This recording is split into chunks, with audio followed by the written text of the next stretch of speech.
What is going on, guys? Welcome back to the Hannahcast YouTube channel, and today I'm going to be discussing what just happened at CinemaCon for their Sony presentation. Now, obviously, I'm not there, but I decided I'm still going to give you guys the information that you need to know that came out of it. Now, if you don't know what CinemaCon is basically this convention for the theater owners. It's not really a fan-based event. It's basically the movie studios trying to convince the movie theater owners to show their movies. So you're not going to get a whole lot of announcements for movies that we haven't even heard of yet. Mostly this is movies that are, releasing within the calendar year.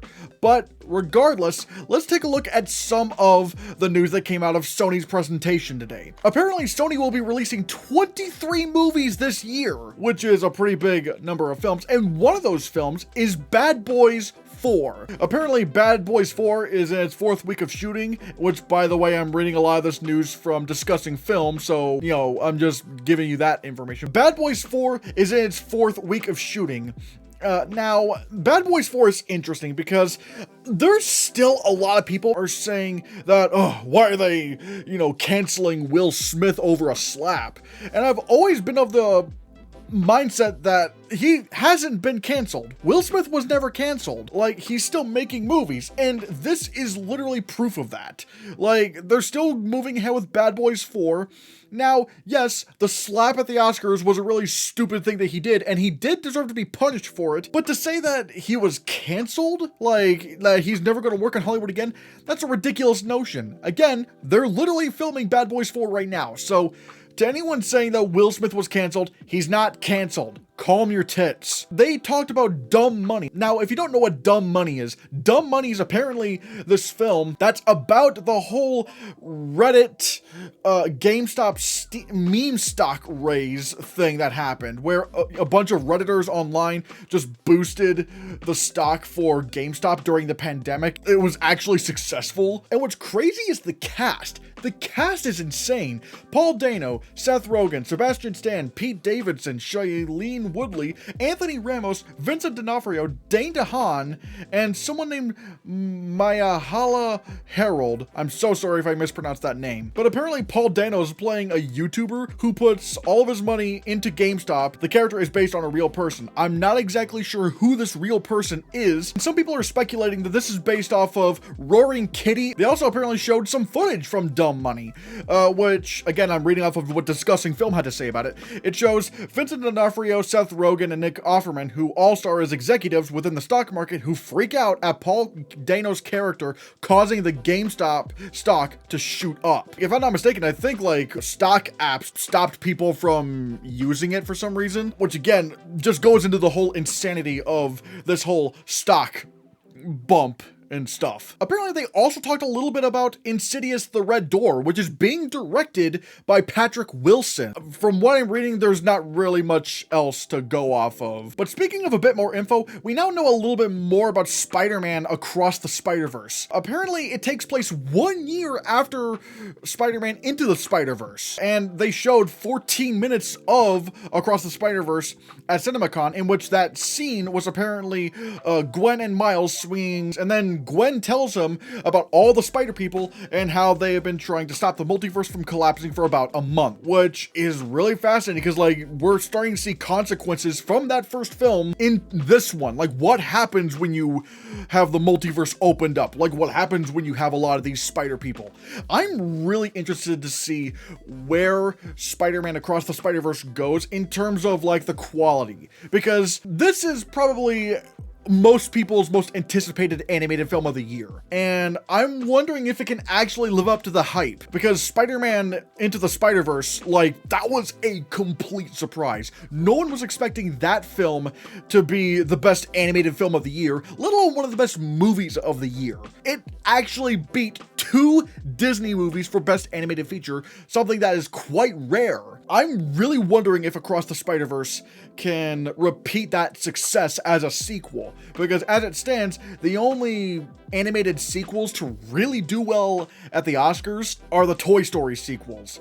So we'll have to see how this goes. Speaking of Marvel, then we get into Kraven the Hunter, which is apparently just called Kraven. They showed some footage at CinemaCon, which not only revealed that this film will be rated R. Like, this is the first, like, Sony Spider-Man universe movie to be rated R. But apparently it also came with the reveal that the main villain in this movie is the Rhino. I was like, what? And according to Discussing Film, the CinemaCon teaser ended with someone saying, "Don't you want to know why they call me the Rhino?" as they transform into the Rhino. Which really makes me wonder, what angle of the Rhino are they going to be going with this?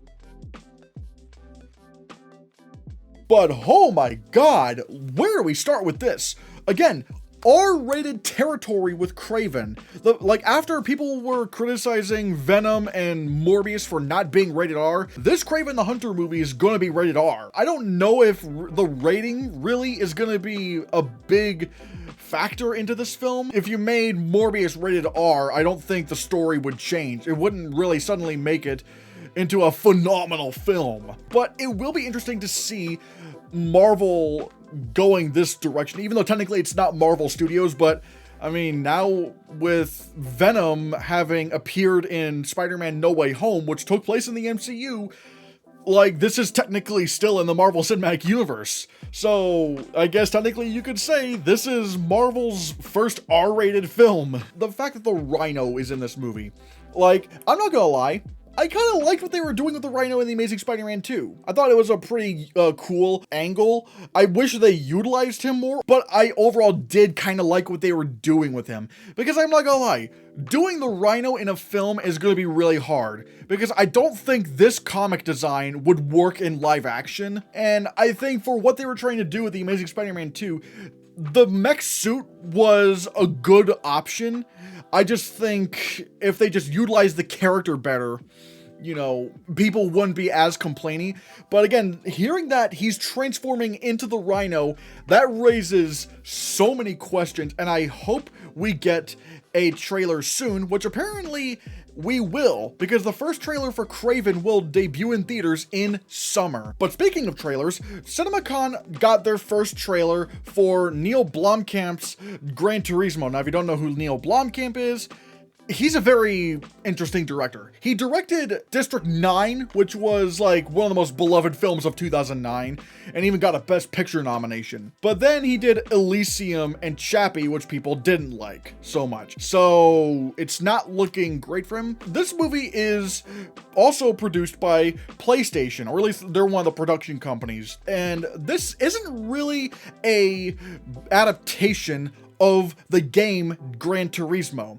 This is actually based on a true story about this guy who played the game Gran Turismo and went on to become a real race car driver. And that's a very interesting angle that they're taking. The fact that this isn't an adaptation of the game, it's just a true story where the game had a significant role to play in this. Then there's the Sydney Sweeney, Glenn Powell R-rated rom-com, which is apparently titled Anyone But You. I'm not gonna lie, I don't really give any shits over this movie. I don't really have much to go off of with this. Apparently, they were talking a little bit more about Ghostbusters Afterlife, or at least the sequel to Ghostbusters Afterlife, which is technically Ghostbusters 4. And they were saying that Paul Rudd and Carrie Coon will be in Ghostbuster uniforms. Alright, I'd still rather see a trailer than have just very basic information like, alright, they're wearing Ghostbuster uniforms. But at the same time, I really did love Ghostbusters Afterlife. In my opinion, it is the best Ghostbusters movie. I really liked the Spielbergian sci-fi family film kind of angle that they went for it, instead of just a straight up comedy. I thought it was a very interesting and honestly very welcomed angle for the Ghostbusters films. And speaking of movies that I'm looking forward to, I'm actually kind of looking forward to this Napoleon film. Now, if you don't know what Napoleon is, it's going to star Joaquin Phoenix, and apparently it's being directed by Ridley Scott. And here's an interesting thing. It's actually an Apple TV Plus film, but they're letting Sony distribute the film to theaters before it comes to Apple TV Plus, which I feel like is actually a very good strategy. Produce your movies, have big studios distribute them to theaters, and then after that theatrical release, have them come to Apple TV Plus. The first footage from Ridley Scott's Napoleon, according to Discussing Film, follows an epic large battle as Napoleon leads a brutal ambush against his enemies on frozen tundra. Again, I'm really looking forward to this, although at the same time, Ridley Scott is very hit or miss, because sometimes he'll make movies like The Martian, but then he'll also make movies like House of Gucci, which was not good, in my opinion. Kind of a half and half battle. However, that is the end of Sony's CinemaCon presentation. Again, a lot of really cool, interesting stuff. I'm really excited for this Craven news, although at the same time, the Sony Spider-Man universe films in live action haven't really been doing well as of lately. So we'll have to see how that goes. But now the question goes to you. What did you think of the stuff that came out of CinemaCon for Sony's presentation? If this does well, if this video does well, I'll do a lot more of these throughout the week. And it would be very much appreciated if you hit that subscribe button, because if you don't, you might just get morbed.